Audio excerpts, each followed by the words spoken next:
Hi friends, cooking with Umadevi ఛానల్కి స్వాగతం సుస్వాగతం.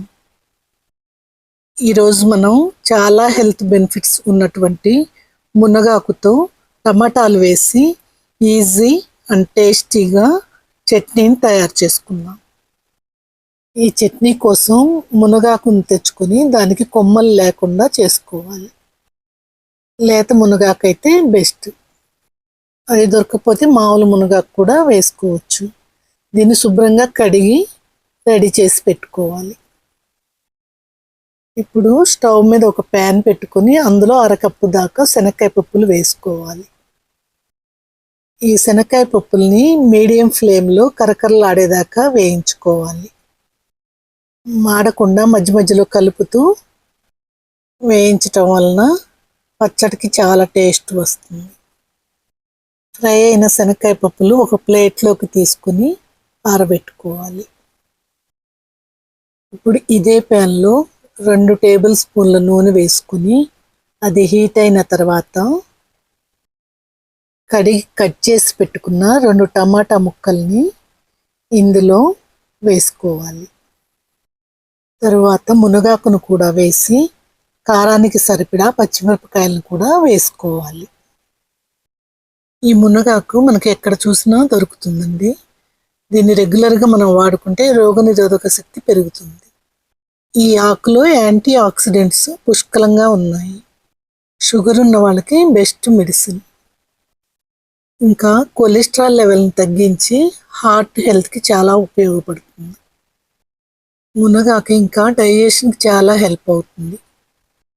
రెగ్యులర్గా మునగాకును తింటే జుట్టు ఊడే సమస్య నుండి బయటపడతారు. టమాటాలు మెత్తగా మగ్గిపోయేదాకా మనం మూత పెట్టుకొని దీన్ని ఫ్రై చేసుకోవాలి.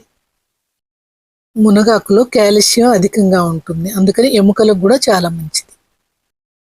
ఇన్ని హెల్త్ బెనిఫిట్స్ ఉన్న ఈ మునగాకుని పచ్చడి రూపంలోనూ కారం రూపంలోనూ ఏదో ఒక రూపంలో రెగ్యులర్గా తీసుకుంటే మంచిది. ఇప్పుడు ఈ టమాటా మునగాకు చక్కగా ఫ్రై అయిపోయాయి. వీటిని మనం చల్లార్చుకోవాలి. ఈ లోపల ఫ్రై చేసి పెట్టుకున్న శనక్కాయ పప్పుల్ని మిక్సీ జార్లోకి వేసుకోవాలి. నేను ఇందులో ఆమ్చూర్ పౌడర్ వేస్తున్నాను. మీకు అది లేకపోతే చింతపండు వేసుకోండి.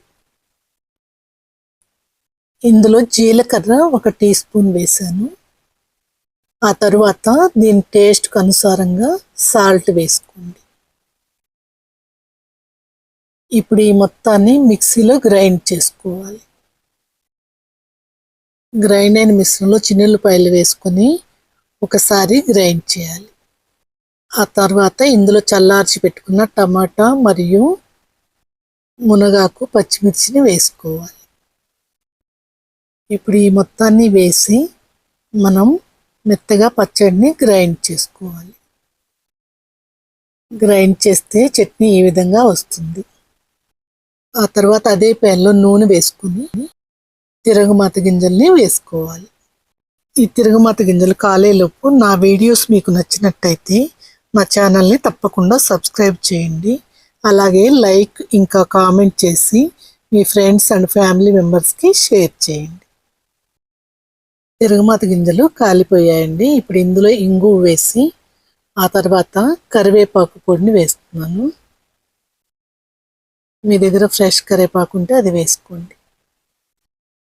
ఈ మొత్తాన్ని బాగా కలిపి ఇందులో పచ్చడిని వేసుకొని కలుపుకుంటే సూపర్ టేస్టీ ఎమ్మీ మనకి మునగాకు పచ్చడి రెడీ అయిపోతుంది. ఈ పచ్చడిని మీరు అన్నంలో తిన్నా బాగుంటుంది, లేదా ఇడ్లీ దోశల్లో కూడా తినొచ్చు. ఇలా మీకు ఆకు దొరకకపోతే పౌడర్స్ రూపంలో కూడా అమ్ముతున్నారు. వాటిని టమాటాల్లో కలిపి మీరు పచ్చడి చేసేసుకోవచ్చు. ఈ మునగాకుని కాలేయ సమస్యలు ఉన్న వాళ్ళు అస్సలు తినకూడదు, వాళ్ళు మాత్రం అవాయిడ్ చేయండి. ఈ చట్నీని మీరు ఒకసారి చేశారంటే మళ్ళీ మళ్ళీ చేసుకొని తింటారు, అంత సూపర్గా ఉంటుంది. ఫ్రిడ్జ్లో పెట్టుకుంటే 2-3 డేస్ నిల్వ కూడా ఉంటుంది.